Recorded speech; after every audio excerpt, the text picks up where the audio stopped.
Hey there guys, this is Flamzeron, aka YouTube's Tasuke. I've been sitting on this game for a while. It's been out for quite some time. It's a little game called Knights of Azure for the PS4. It's a GUST RPG. You might recognize GUST as the Atelier people. They also made Artonelico, which is one of my favorite turn-based RPGs.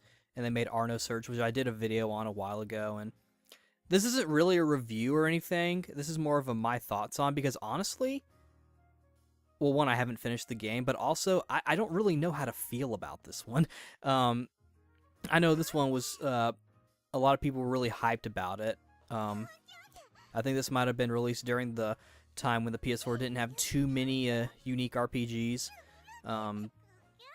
But this one it piqued my interest for a couple of reasons. One, it's an action RPG, and I really like action RPGs, but also I don't know if it was kind of marketed slightly as like a lesbian game, which if you've been following this channel for a while, you know that friggin' I like me some anime lesbians. I like lesbians in general because I'm a straight cis white male. Privilege! No. But I've been playing it for a little bit, kind of off and on. I haven't played it in a while. I got it from GameFly because I wasn't sure if I wanted to buy it, but I wanted to give it a try at least. And like I said, I don't really know how to feel about it because there are things I like about it and there are things I don't really like about it. And I hate to say this, but I feel like the negative slightly outweighs the positive a little bit. It's very minor. I don't plan on just giving up on the game at the very least. So yeah, this isn't really a first impressions or a review. This is more of a my thoughts, and I couldn't think of anything else to call it. In fact, I actually recorded this gameplay footage well in advance. It was probably the most casual recording of any gameplay footage I've ever done. I literally took my old computer. Yeah, that's right, my old computer. Hooked up my Elgato to it and hooked it up to my PS4, then got one of those fold-out chairs and put that like in front of the TV, and then put my computer on it. It's below where the TV was, so I could still see everything, and I just pressed record and started playing. Like I even laid on my couch, whereas I've been doing a lot of sitting lately on the couch. I haven't really been laying in the couch, which I feel like I'd like to do again. When I get the chance, it's fun to just kind of sit and just play and like lay back and play video games sometimes.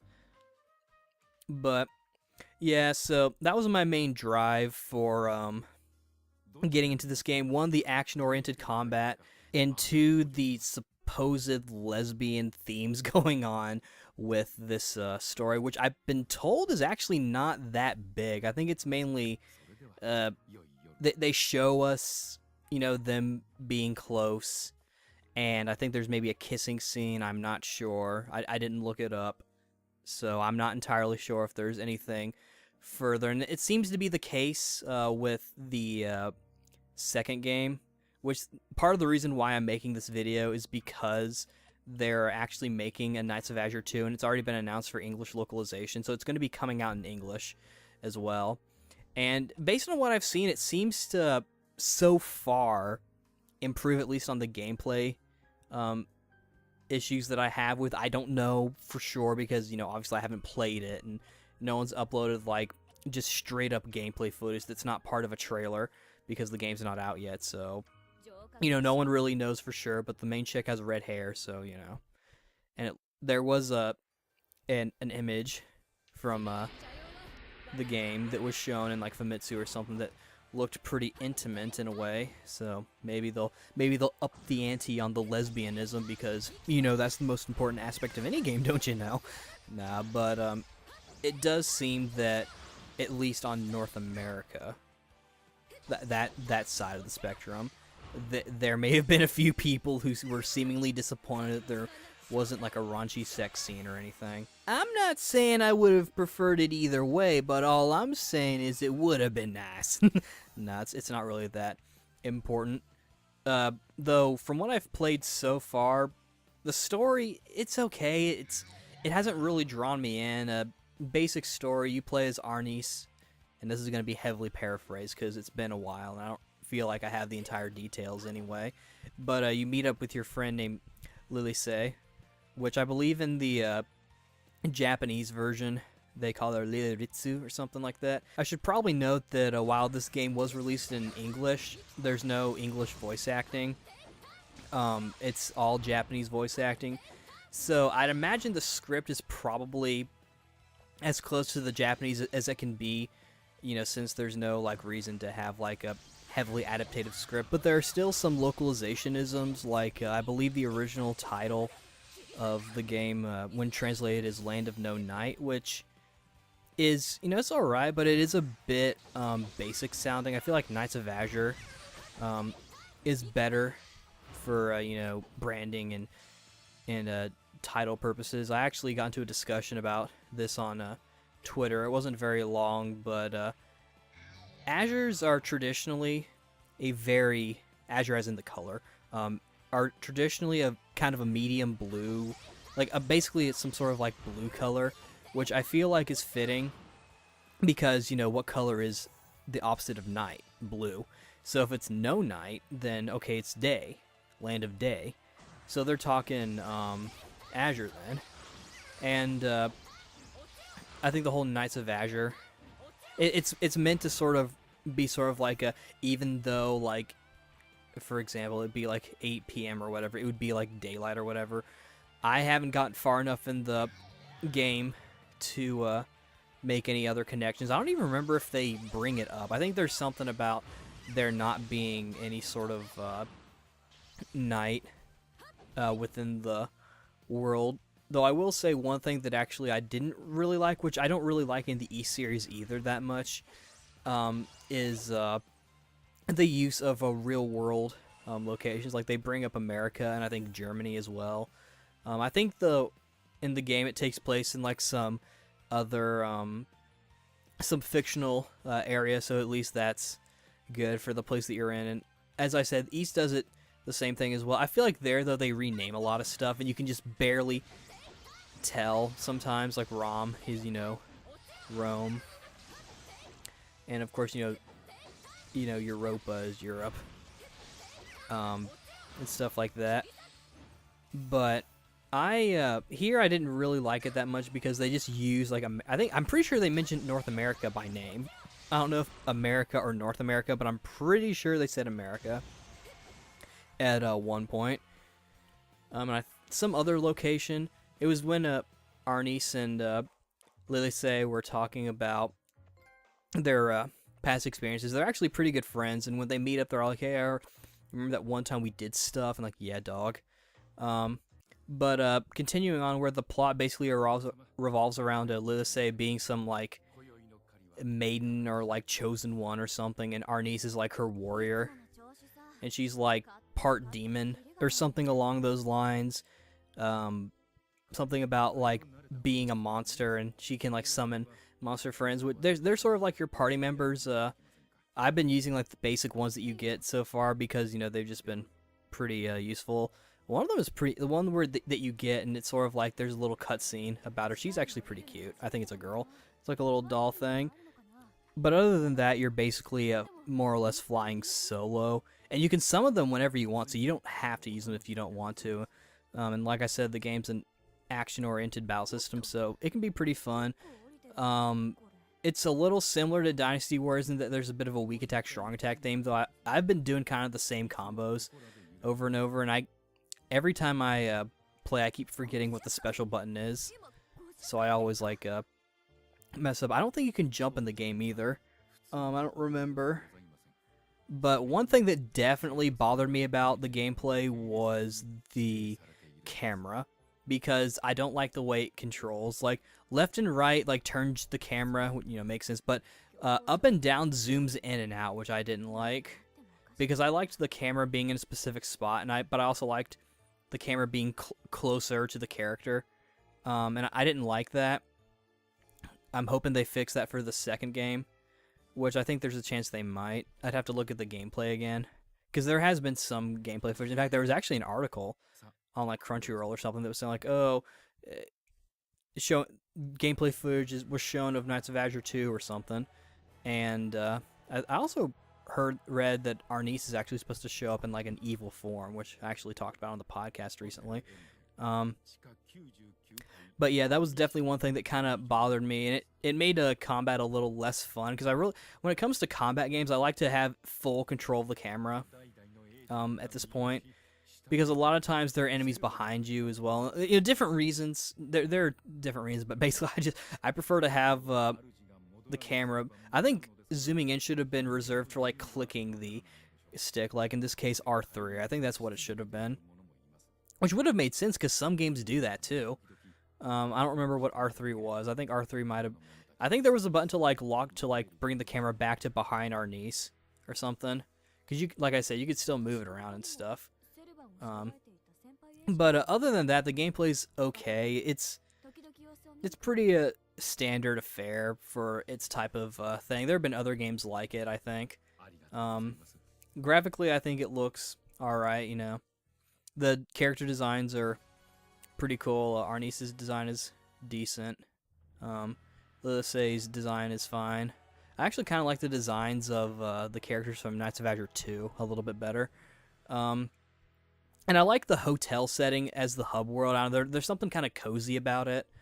And of course, there's an arena at the bottom. And, you know, it's cool that you can kind of like talk to some of the characters and you can do like little quests and whatnot. And the world map is pretty, you know, it's one of those like pictures and they give you like different points you can like click on, quote unquote. I'm saying click just because, you know, it's like you take your arrow and then you point, you know, and that's pretty useful in terms of helping the player not feel overwhelmed by like this large world. As far as I know, it just takes place around like that general island. I think they're on an island if I'm not mistaken.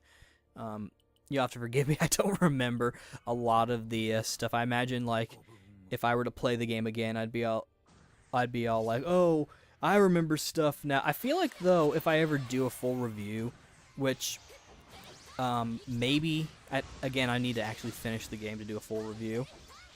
But I might actually, like, replay some of the beginning parts so I at least have, like, that part of the story.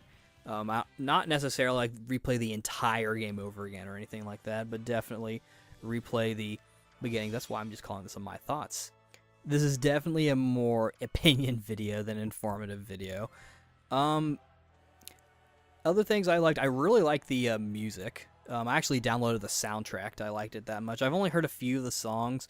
My favorite song so far is the song that plays in the first level. That's also like the tutorial where you're like learning how to play the game for the first time. And that song also plays a few times as well. From like I think 1 or 2 more times, but I really like that song because to me it sounds like a mix of like Mega Man X4 and maybe Dynasty Wars, and I thought that was pretty cool. Like the dings and the bells to it. You know the song. I think it's like the second song on the soundtrack too. I don't remember specifically what it's called, but I really like that song because to me it sounded really nostalgic. And it was really cool to listen to. I thought it was a really an awesome song. It kind of got me pumped up as well. I just really like it. I actually just looked it up, and it's called Lady Crimson, and I was wrong. It's not the second track on the soundtrack. It's actually the 5th. But it sounds really cool. I actually just listened to it. I paused the recording and whatnot because I'm lame. But you could hear like... It's mainly like the little bell sounds, but you can also hear like a little bit of the guitar. It's like it's really cool, and the music so far has actually been pretty good. Like I said, I downloaded the soundtrack and I heard a few other tracks, and they sounded really good. I can't name too many of them. I think one of them might have been a boss theme, or at least sounded like a boss theme. For Knights of Azure 2, it'd be cool if we get some remixes as well, or at the very least, I hope they continue with the song. I don't know the name of the composer. I don't know how much involvement other Tecmo Koei people had in this game's development. Like I said, it's a GUST RPG, so they had a little bit of involvement, I imagine, at least from a standpoint of publishing, but at the same time, you know, again, we don't know how much. Based on what I've seen of gameplay of Knights of Azure 2, it seems It was really brief, but it almost kind of, it almost looks like they're trying to make it a little bit more Dynasty Warriors. I'd have to look at it again to really say for sure, and that may or may not be a good thing depending on how you look at it. I personally like that kind of battle system, and I think at the very least that this game, should it become a series, could definitely benefit from having a better camera. Like left and right was fine, but up and down, no, I don't want to zoom in. I want to move the camera up and down. Even if they did one of those things where when you push it all the way up and you go all the way up in the camera, then it starts to zoom in on Arnice. Like, okay, fair enough. That's cool. I'm okay with that. But, yeah, that's really all I can think of in regards to, this game. Like I said, I don't think it's necessarily bad, but I feel like it's not really drawing me in. I feel like it's not really hitting all the right notes for me yet. I don't really know why, because, you know, this game should be up my alley. But, I'm gonna try and maybe keep playing it. What I'm thinking is I might take it back to GameFly and, like, do it through the mail, because there are some other games I wanted to play, and I'll put it back on my GameCube so that I can play it again down the line. I do imagine that it would probably be best for me to try and finish this game before Knights of Azure 2 comes out. What I could maybe do is look at, when Knights of Azure 2 comes out, look at gameplay, like brief gameplay, early gameplay of Knights of Azure 2, and then judge from there if I even want to continue with the series. And if I want to, then I'll go back and play Knights of Azure 1, because I do think that it may be a good idea to play through Knights of Azure 1 if you want to actually get the full story. So, we'll see. Overall, it's alright. You know, it's not terrible. It's not necessarily like the greatest thing in the world. I feel like there's definitely a good market for it, and I feel like there will definitely be people who will like it, but it's not really hitting me in the right spots yet. I don't know what it is. I think it's a good game, but it's just not clicking with me currently. We'll have to see how things go. I might just decide to keep it and play through the entire thing, and I don't know, maybe there will be a full review of sorts, but if not, then, you know. But yeah, I think that's pretty much it. I can't really think of anything else to say on it. Like I said, like I keep saying, it's alright so far. I can see how some people would like it. I could see maybe where some people might not like it. Really, it's because of the gameplay and the camera, at least. The camera is really kind of... That's probably the biggest issue with me, is the camera. Because I don't like the zoom-in thing. I really think that the zoom-in should have been a separate button or something else. I would have preferred if the right stick just moved the entire camera. Like in other games, like in Dark Souls, for example, or Kingdom Hearts 2, or some other games like in, you know, Tales of Zestiria, and I think Berseria as well, something like that. But yeah, that's pretty much it. You know, if anyone in the comments thinks I need to keep something in mind when I'm playing it, or if you have any anything you can tell me to make me want to play it more, you know, that's perfectly fine. You know, if there's something I like, if I need to get to a certain point, you know, you can let me know, and I'll try to get to that point. Maybe I'll even stream it. That would actually be kind of interesting. But yeah, that's pretty much that. This is Flamesronic Tasuke signing out. See you guys later.